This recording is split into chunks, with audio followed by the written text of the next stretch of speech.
So I wanted to do a quick video about some things that I was thinking about since I haven't made a post in a while. Now, a couple weeks ago, I made a video about the Dahomey Amazons, the Mino, and basically their role both in the Dahomey Empire as well as their conflict with various groups and, their final conflicts with the French. And one of the things when I was studying about it that I learned was essentially Dahomey, when they captured people from rival groups or to sell the captives to the French and other European powers on the coast as slaves as part of the transatlantic slave trade, what they were trading for was essentially the arms they used to sustain their power. And it's interesting to me that there was kind of this dichotomy, and I say it more in that video, which I'll link it in the description, that basically the old weapons weren't necessarily immediately replaced. There were situations where older, more traditional forms of, shields, bows, spears were still in use and preferred, but generally the armies that participated in the trade traded up for more modern European firearms and armaments.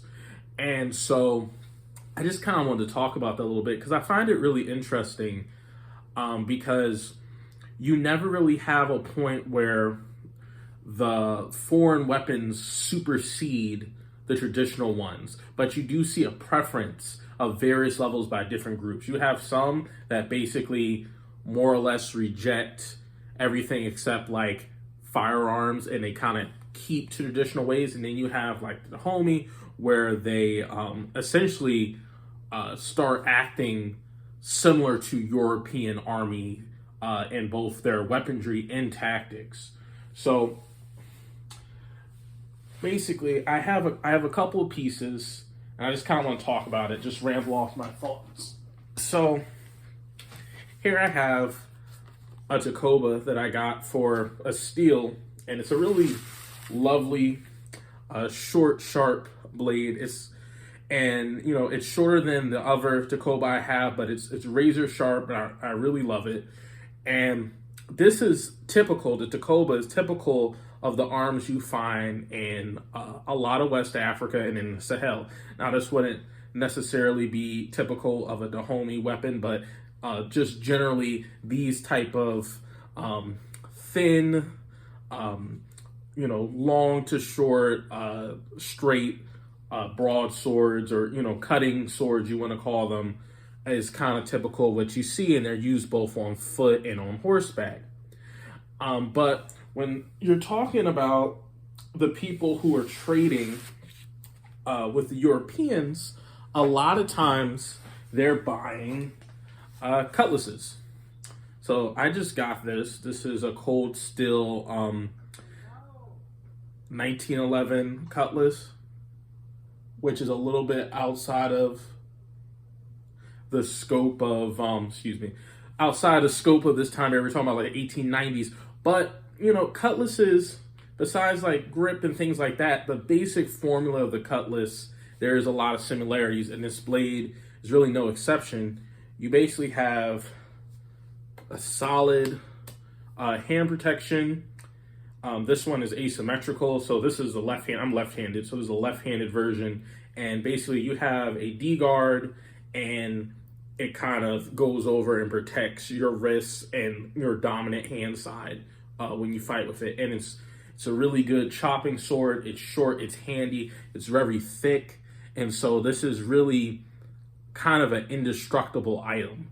And I really think that was the appeal of getting these weapons from the Europeans, was that they had these goods that you could equip a soldier with, and it was durable and it would last through multiple campaigns, and it didn't really require as much maintenance. It's funny when you look at the modern world, a lot of modern things actually aren't necessarily better than the traditional means. It's more so they don't require as much maintenance.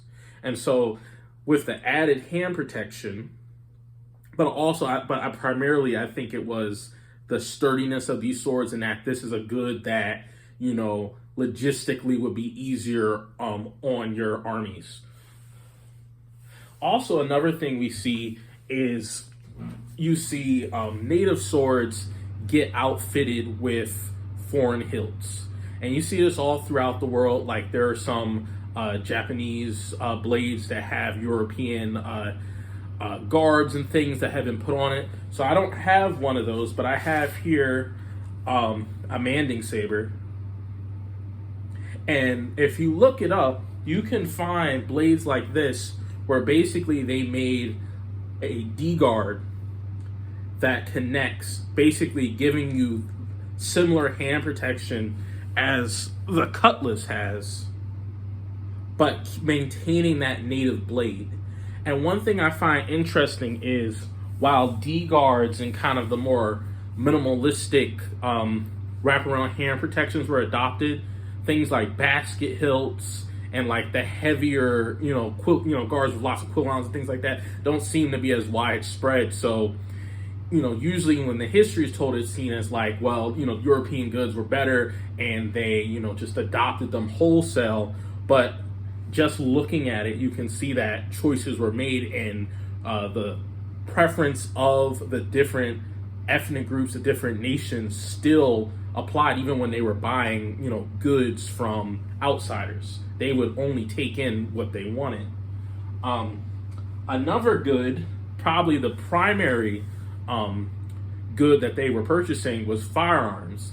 And most of these were trade guns, which were kind of general purpose muskets, usually, and that, fired either, a round ball or they could fire a shot.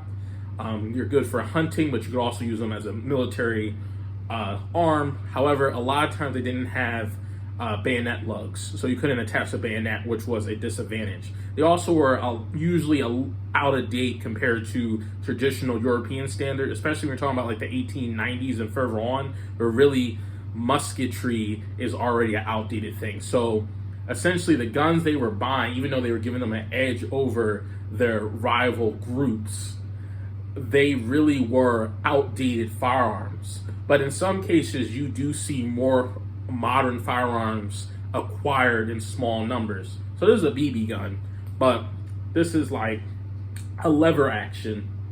And these American-made lever action guns like this were probably the most sought after kind of weapons. This is probably the highest level weapon you could find being traded. And these would usually be given to like king's bodyguards, things like that. But your standard troop would have basically a trade musket, and they would either fire, lead cast ball, or they would fire, stone shot, things that were easy to produce because certain technologies, like, for example, the shot towers, which is how they made lead balls back in the day in large quantities, weren't really available. That technology wasn't really widespread.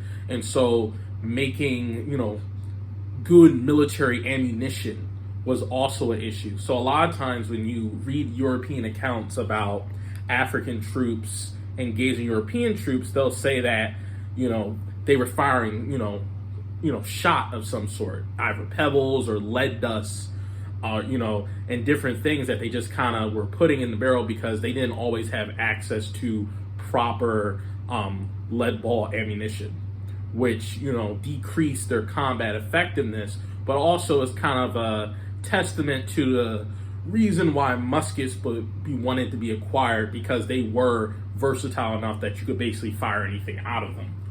And when you're dealing with people who aren't equipped with such weapons, that's good enough. Against, a well-equipped European power, not so much. So essentially, in an overview, you have basically during the scramble and as Africa basically fights all of these wars against colonial powers, you kind of see in various areas different levels of adoption of foreign arms. But at the same time, it never really replaces the traditional arms of those people. And a lot of times they seek out to modify their arms, or, for example, like with the musket, they will change them or alter them to better suit their needs. And I think it's interesting when you look and see some of the reasons why those decisions were made. Well, anyway, that's it. Just a quick video, and I'll have more for you soon.